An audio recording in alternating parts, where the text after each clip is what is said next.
झोपेत घोरणं सामान्य नाही, असू शकतो हा गंभीर आजार। रोज रात्री मोठ्याने घोरताय, मग आजचा हा व्हिडिओ खास तुमच्यासाठी आहे। मंडळी, अनेकांना घोरणे ही साधी सवय वाटते, पण काही वेळा ते ऑब्स्ट्रक्टिव्ह स्लीप ऑप्निया यासारख्या गंभीर समस्येची लक्षणं असू शकते। या स्थितीत झोपेत श्वास वारंवार थांबतो आणि पुन्हा सुरू होतो, त्यामुळे शरीराला पुरेसा ऑक्सिजन मिळत नाही। यामुळे उच्च रक्तदाब, हृदयरोग, पक्षाघात, टाइप 2 मधुमेह आणि दिवसभर थकवा यासारख्या समस्यांचा धोका वाढू शकतो।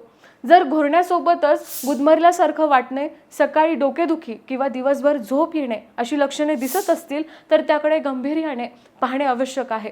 वजन नियंत्रणात ठेवा, नियमित योग करा, धूम्रपान आणि मद्यपान टाळणे, तसेच पाठीवर झोपण्याऐवजी कुशीवर झोपण्याचा प्रयत्न करणे फायदेशीर ठरू शकते। मात्र घोरणे सतत वाढत असेल किंवा इतर त्रास जाणवत असतील तर योग्य निदान आणि उपचारासाठी डॉक्टरांचा सल्ला घेणं हा सर्वात सुरक्षित मार्ग आहे।